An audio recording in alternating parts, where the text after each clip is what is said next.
Halo semuanya, kami dari mahasiswa Universitas Timur, Fakultas Ilmu Sosial dan Ilmu Politik, Prodi Administrasi Negara, mata kuliah Teori Organisasi. Di sini kami akan membawa materinya yaitu pengambilan keputusan. Sebelum kami masuk ke pematerinya, kami akan memperkenalkan diri kami masing-masing. Saya sendiri, nama saya Pascalis Rivaldo Play, NIM 22210001. Saya sendiri Clara Witarumedi, NPM 22210004. Saya Elisabeth Bano, NIM 22210014. Saya sendiri Maria Skolastika Usmoko dengan NIM 22210037. Saya Angelina Seran, NIM 22210027. Saya Liliana Epifania Tamela dengan NIM 22210005. Saya Cecilia Sunita Uluk dengan NIM 22210011. Saya Rosvita Moar, NIM 222100. Baik, inilah nama-nama kelompok kami. Langsung saja kita ke materinya. Pengertian pengambilan keputusan. Pengambilan keputusan atau decision making adalah suatu proses dalam melakukan penilaian dan menjatuhkan pilihan. Suatu keputusan diambil setelah melalui beberapa pertimbangan dan memilih dari beberapa alternatif. Sebelum pilihan dijatuhkan, ada beberapa tahap yang harus dilalui oleh pembuatan keputusan. Secara teoritis, telah banyak para ahli yang merumuskan definisi pengambilan keputusan, misalnya yang dikemukakan oleh satu, teori yang mengemukakan bahwa pengambilan keputusan adalah sebagai pilihan yang didasarkan kriteria tertentu atas dua atau lebih alternatif yang mungkin. Yang kedua, Claude S. Jogre menyatakan bahwa proses pengambilan keputusan ini dikerjakan oleh kebanyakan manajer berupa suatu kesadaran, kegiatan pemikiran yang termasuk pertimbangan penilaian, pemilihan di antara sejumlah alternatif yang ada. Dapat juga dikatakan bahwa pengambilan keputusan berupa proses untuk menemukan dan menyelesaikan permasalahan yang dihadapi oleh organisasi. Yang berikut keputusan dibuat untuk mencapai tujuan melalui pelaksanaan yang berintikan hubungan kemanusiaan. Menurut Siagian, terdapat 10 acuan hubungan kemanusiaan dalam proses pengambilan keputusan, yaitu A. Ada sinkronisasi antar tujuan organisasi dengan anggota organisasi yang bersangkutan. B. Ada suasana dan iklim kerja yang menggembirakan. C. Interaksi bawahan dengan atasan merupakan paduan antara formalitas dan informalitas. D. Manusia tidak diperlakukan seperti mesin. E. Kemampuan bawahan dikembangkan secara terus-menerus. F. Pekerjaan bersifat menantang.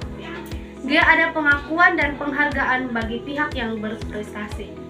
H. Ada kemudahan dalam melaksanakan tugas. I. Menggunakan prinsip the right man on the right place. J. Kesehatan atau jasa diperhatikan setiap. Dilihat dari prosesnya dalam mencapai suatu keputusan organisasi, terdapat dua pandangan yang berbeda, yaitu sebagai berikut. Yang pertama, optimasi, dan yang kedua, satisfies. B. Pentingnya pengambilan keputusan. Pengambilan keputusan memiliki arti penting bagi maju mundurnya suatu organisasi, terutama berkaitan dengan masa depan organisasi. Karena masa depan organisasi ditentukan oleh pengambilan keputusan yang dilakukan pada waktu sekarang. Oleh karena itu, semakin dipahami bahwa pengambilan keputusan erat kaitannya dengan kepemimpinan, karena pemimpinlah yang berkewajiban sekaligus berwenang untuk mengambil keputusan. Dengan kata lain, kepemimpinan akan bermakna jika dilengkapi dengan proses pengambilan keputusan. Mengingat pentingnya kedudukan pengambilan keputusan dalam organisasi, para ahli psikologi, ekonomi, politik, statistik, dan teori organisasi memberikan perhatian besar kepada para pengambil keputusan. Selain itu, ada yang berpendapat bahwa Proses pengambilan keputusan merupakan kegiatan politik yang sangat kompleks dalam suatu organisasi karena yang dihadapinya bukan saja kegiatan-kegiatan yang rumit dan penting, melainkan berkaitan juga dengan pelaksanaan program, penempatan pegawai, dan penganggaran yang merupakan titik sentral terhadap mantapnya suatu kebijakan.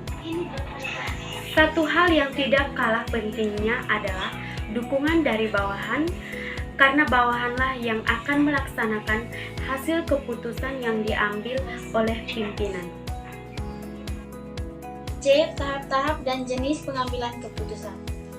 A. Tahap pengambilan keputusan. Menurut Simon, ahli teori keputusan dan organisasi, mengemukakan 3 tahap utama dalam proses pengambilan keputusan, yaitu yang pertama, aktivitas inteligensi berasal dari pengertian militer intelligence. Simon mendeskripsi tahap awal ini sebagai penelusuran kondisi lingkungan yang memerlukan pengambilan keputusan. Yang kedua, aktivitas desain. Selama tahap kedua, mungkin terjadi tindakan penemuan, pengembangan, dan analisis masalah. Yang ketiga, aktivitas memilih. Tahap ketiga dan terakhir ini merupakan pilihan sebenarnya, memilih tindakan tertentu dari yang tersedia. Tahap ketiga ini merupakan pilihan yang sebenarnya, yaitu memilih tindakan tertentu dari beberapa alternatif yang tersedia. Teori lain tentang langkah atau tahap pengambilan keputusan dikemukakan juga oleh Mintzberg yang menyatakan bahwa pengambilan keputusan melalui 3 tahap, yaitu yang pertama, tahap identifikasi, yang kedua tahap pengembangan, yang ketiga tahap seleksi. B. Jenis-jenis pengambilan keputusan. Dalam proses pengambilan keputusan dikenal 4 jenis satu gaya, yaitu gaya direktif, gaya analitik, gaya konseptual, dan gaya perilaku. Tingkat keputusan dilihat dari tingkatannya. Sebuah keputusan memiliki kadar yang berbeda-beda, bahkan ada sebuah keputusan yang tidak memiliki makna apapun karena rendahnya kadar dari keputusan tersebut. Ada juga sebuah keputusan yang memiliki makna global yang luar biasa. Hal ini dimungkinkan karena setiap keputusan mempunyai kadar yang berbeda. Ada keputusan yang sangat sederhana, ada juga yang sangat kompleks. Oleh karena itu, terdapat beberapa tingkatan keputusan dalam organisasi menurut Brinkley tahun 1977. Ada 4 tingkat keputusan, yaitu sebagai berikut. Yang pertama, keputusan otomatik atau automatic decision. Bersifat sederhana, tetapi dalam proses pembuatannya tetap diperlukan informasi sebagai dasar untuk pengambilan keputusan. Yang kedua, keputusan berdasarkan informasi yang diharapkan. Bersifat sedikit kompleks, informasi yang diperoleh memberi aba-aba untuk membuat keputusan, tetapi informasi tersebut masih harus dikaji lebih mendalam. Yang ketiga, keputusan berdasarkan berbagai pertimbangan. Sifatnya lebih kompleks, lebih banyak memerlukan informasi, dan informasi yang masuk akan dianalisis terlebih dahulu sebelum dijadikan dasar pertimbangan pengambilan keputusan. Antara informasi yang satu dan yang lain dibandingkan, kemudian dicari yang paling banyak, memberi keuntungan dan kesenangan. Yang keempat, keputusan berdasarkan kepastian ganda. Merupakan tingkat keputusan yang paling kompleks, jumlah informasi yang dibutuhkan semakin banyak. E. Klasifikasi keputusan. Terdapat banyak macam dan jenis keputusan, tergantung perspektif dan sudut pandang yang dipakai. Antara lain, dilihat dari struktur keputusan, pembuat keputusan, waktu, dan keterampilan. Terdapat 3 jenis keputusan, yaitu sebagai berikut. 1. Struktur keputusan. Dilihat dari struktur, ruang lingkup, dan tingkat pembuatan keputusan, maka keputusan dapat diklasifikasikan ke dalam 2 jenis keputusan besar, yaitu A. Keputusan umum atau generic decision, B. Keputusan unik atau unique Yang kedua, pembuat keputusan. Ditinjau dari segi pembuat keputusan terdiri atas dua jenis, yaitu A. Keputusan terprogram dibuat oleh manajemen yang lebih rendah. B. Keputusan besar yang dibuat oleh manajemen tingkat tinggi. Yang ketiga, waktu dan keterampilan. Berdasarkan waktu dan keterampilan dapat diklasifikasikan sebagai berikut. A.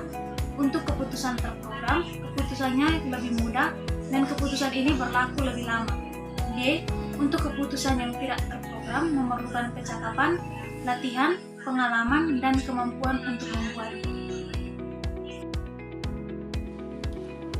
4. 3 jenis keputusan. Berkaitan dengan klasifikasi keputusan beberapa ahli, cenderung membedakan keputusan dilihat dari kadar strategisnya. Maka, dalam hal ini, keputusan diklasifikasikan ke dalam 3 jenis keputusan, yaitu yang pertama, keputusan strategis, yang kedua, keputusan taktis, yang ketiga, keputusan operasional. 5. 4 jenis keputusan.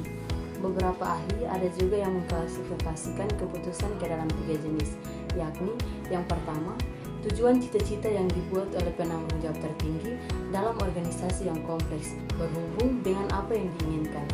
Yang B, keputusan strategis yang mempersoalkan apa yang dapat dibuat untuk mencapai tujuan. C, keputusan teknis yang mengarah kepada bagaimana melaksanakan keputusan strategi dan waktunya lebih mengarah kepada jangka pendek. 6. Kesimpulan.